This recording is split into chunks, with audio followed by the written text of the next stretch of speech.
Welcome to Ordinary Sunday 25, Mark chapter 9. We're accelerating through the Gospel and through the year. We have Anne in Dunedin, Kerry's Bay, Esme in the place that I can never pronounce, Lauder, and Damon just across the hill from me in Wanaka. Welcome to you all, and interesting passage. Let's laying it on the line. Mark is. Let's hear what Anne has as some background. Okay. Well, I want to focus on just one verse, really, when I'm thinking of the context here, and it's that Jesus is now teaching his disciples saying, because this is kind of launching a section in the gospel where there's a lot more teaching and a bit less action. Up until now, he's mostly been teaching his disciples by doing miracles, casting out demons, calming storms, showing God's more powerful than all the things we fear most.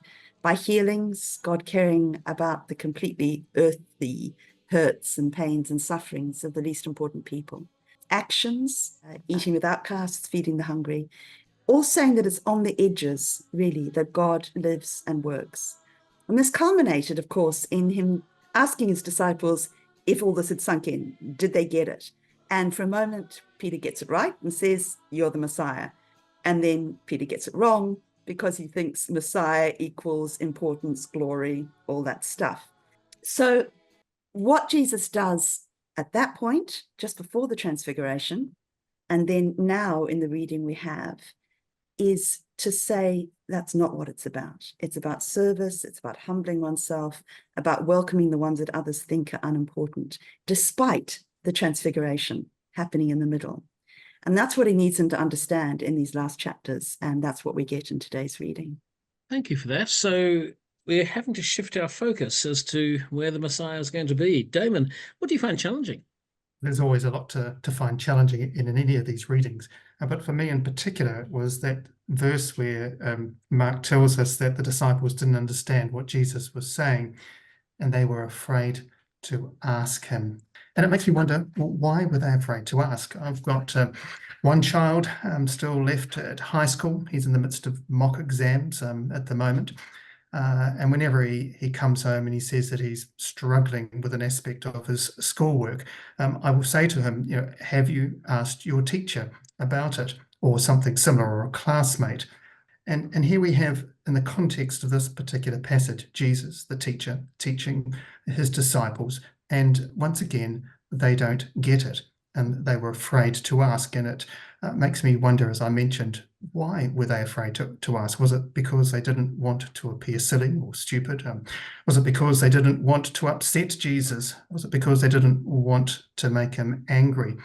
Or was it simply because they didn't want to know what he would say? Were they afraid of what that would mean for them personally? And the challenge, I think, for me is that there's a little bit of the disciples in all of us. What makes us afraid to truly ask and to understand who Jesus is and what that means for us as a consequence? As one who is a total wuss, I find that really encouraging. So let's see where we go with that, and let's see what else we find. Esme, what do you find challenging? Well, I found the same thing challenging, really. The challenge is to be brave enough to ask the difficult questions, and to be brave and not sit back and wish you'd asked it. And it's not easy to be that person who asks the difficult question in a forum of any kind. When I have done it, other people have come up to me afterwards and said, "Oh, I'm so glad you asked that question. I wanted to do that too." And my thought is always, well, why didn't you? How are you going to learn otherwise? So that's my challenge, is being prepared and brave enough to ask difficult questions. Being married to somebody who's not afraid to ask difficult questions, I might ask Anne if she's got a challenge, and I suspect it may be different. Well, no, I'm looking at exactly the same part of it. But I looked at it and thinking, well, if Jesus is talking about the body of Christ, which was him dying and being resurrected, is it possible that he is saying to us that the body of Christ as we know it may need to die and rise again? And if so, just like the disciples, most of us are too scared to hear that clearly.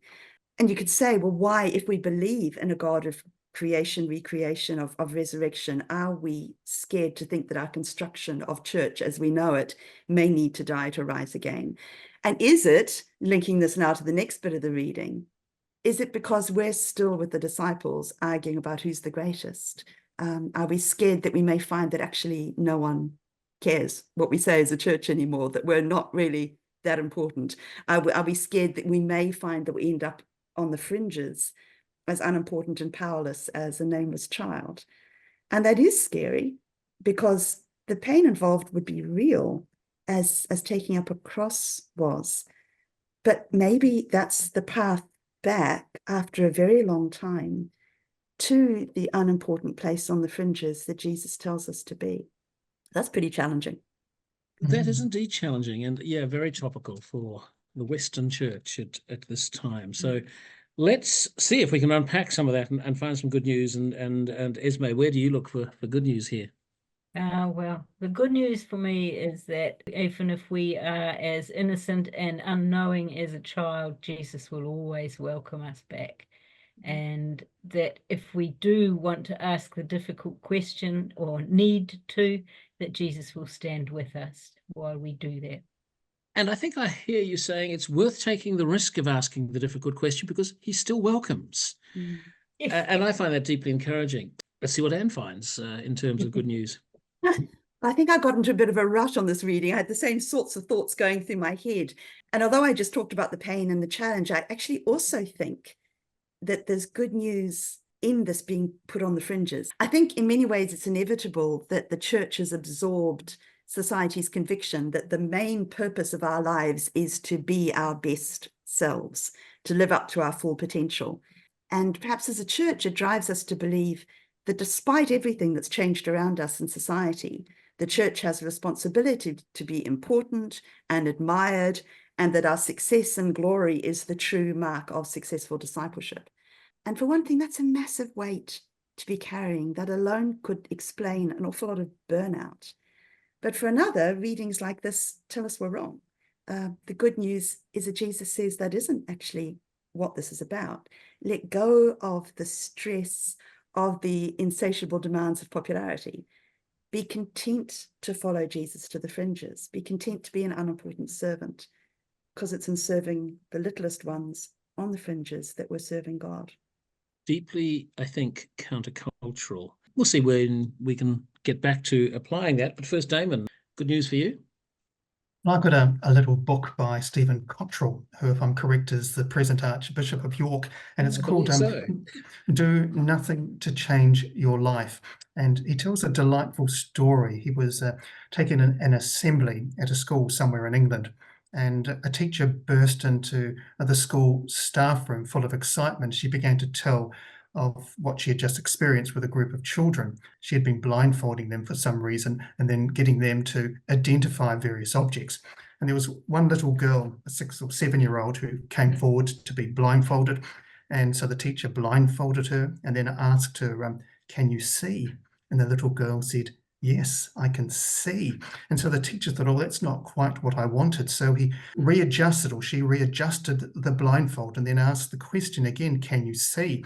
And once again, this lovely little girl said, "Yes, I can see." And this happened once or more, twice. And so the teacher thought that they would take a different route with this and asked, "What can you see?"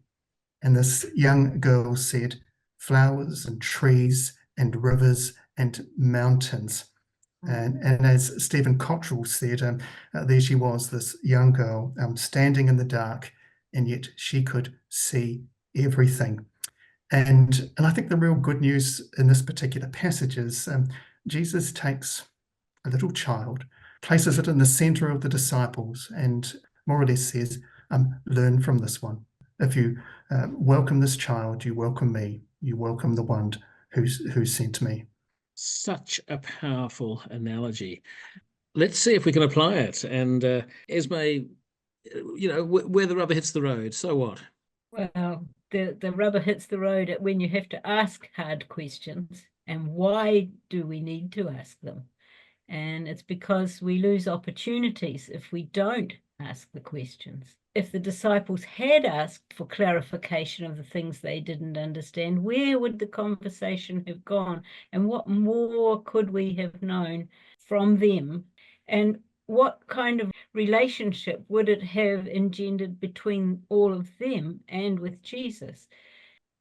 Verse 34 shows us what happens when we don't ask the question, when we sidestep the question, and we all go into squabbling amongst ourselves and asking petty questions about rank and status. I got to thinking about how often forums that I have been involved in do that. They degenerate into squabbling, they go off topic, and they never quite get back to the heart of the matter at hand. And my one sortie into the world of synod is a perfect example. There were, as always, weighty matters under discussion, but the conversation was taken into the realm of points of order and what was allowed to be said and how it should be said, and the ideas of the folk who often don't have a voice and don't know the rules were effectively silenced. So that at the end of that conversation, the only people whose point of view was heard were the people who were well connected to the issue anyway, and everyone else was shut out. And I think there were a lot of opportunities lost in that forum for other ideas to be entertained. So we have to be brave enough to ask the tough questions, and we have to believe and have faith that Jesus will stand with us when we do it. Thank you so much for that. The scholars like to talk about reader response. And where are we? Are we the ones timid, or can we allow Jesus to empower us to ask those questions? And especially in our crazy church with all its synodical government and all of that. Damon, give me a so what. Yeah, I think one so what is that we don't have to have all the answers, and that's okay. What Jesus invites us is to trust and not be afraid that this road that we're on, the one that Jesus leads us on, is one that leads to life and to fullness of life. And I just want to finish with a little quote again from this little book of Stephen Cottrell's. And in a different section of the book, he says these words: can you reach back into your own childhood? Can you remember what it felt like to be held tightly by arms and hands much bigger than your own? Have you known and can you recall what it's like to be cherished and valued just because you are? And I wonder if in the midst of Jesus's words and his teaching of his disciples, that's what he was trying to get across to them. That they are cherished and valued just because of who they are, just as we are. And I think that's good news, but it's also something to take forward from here. And those enfolding arms are really a great so what. And a final word, so what? Well, I wish we'd finished with Damon then, because that was a far more kind of positive ending than the one I'm going to give. I just felt that for me, the so what was that there's a bit of a catch in the other things that I've been saying, in that I think it could be that we think as long as we're on the fringes and as long as we're the least, we're doing what Jesus wanted. Whereas, of course, there's two parts to this. There's the being the least in order to serve, and to serve the children and to serve the people on the edges. So we can't just sit there and say, look at me, I'm succeeding by being a failure. We're moved to this position for action, to care for the people we find there, to be the body of Christ as Jesus was. And we do so knowing that the smallest thing that we do in that place for the last, the least, and the lost isn't lost, that it is done as if it was done for God, the God of resurrection and life and hope. So a call to action as well, as it should be. Damon, Esme, and thanks for breaking open this challenging passage for me.